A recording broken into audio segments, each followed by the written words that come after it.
Sir Paul, advice po sa mga kaibigan natin.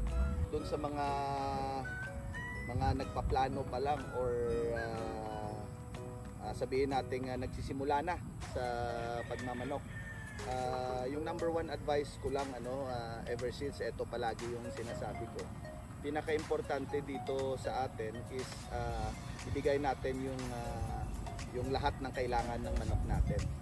So paano natin magagawa 'yon, So syempre kailangan meron tayong budget for the chickens. Yung budget hindi ibig sabihin na maraming budget at konti, so hindi na pwede. Hindi 'yun ganoon.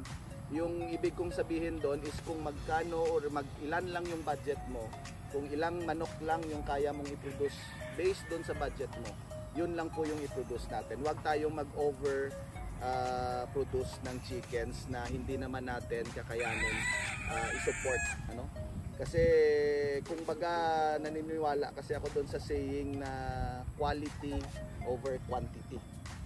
Saka na tayo magparami kung medyo meron na tayong lugar na paglalagyan. Halimbawa, yung lugar natin is only good for 50 heads or 100 heads. Yun lang muna, wag tayong magbe-breed ng sobra kasi yung health ng manok yung magsasuffer.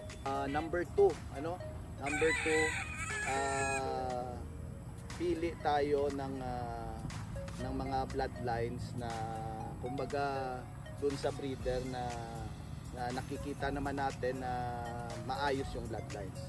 Kasi actually very competitive na yung yung pagmamanok.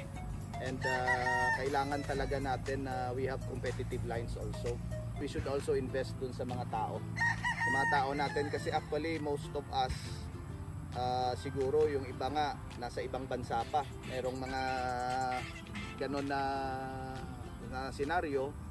So yung importante yung tao natin na nandito na iiwan sa farm. So kailangan mag-invest tayo sa kanila. Ibig kong sabihin na mag-invest, wag natin silang pababayaan, Kasi para maibigay din nila ng tama kung ano yung karapat-dapat para sa manok natin. Mahalin natin yung mga tao natin. So yun lang, So we should breed what our budget permits us. Number 2, good bloodlines. Number 3, invest tayo sa tao natin.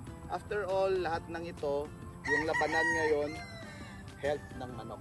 Kaya ako sinabing dun sa budget, dun sa tao at dun sa bloodlines kasi dahil overall nagkakatalo tayo sa health ng manok. Lahat ng bloodlines, almost all dito sa Philippines, nandito na, maraming magagaling. Yung minsan naglalaban sa taas ng rueda, parehas na bloodline ng manok-dok. So nagkakatalo na lang minsan saan? Sa pag-alaga, sa paglaki ng sisiw na healthy. So nagpapasalamat tayo, nandyan yung mga companies, especially itong Battlecock, to assist us, to help us in our dream na mag-breed ng maayos at magagandang manok.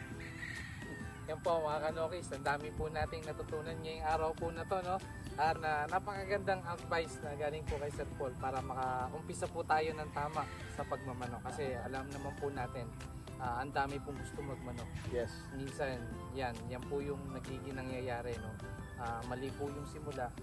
Kaya nauubos yung budget. Yes. Hanggang mag-focus masyado sa sugal. Dagdag po sa utang. Oh. Yan po. Nawawala po yung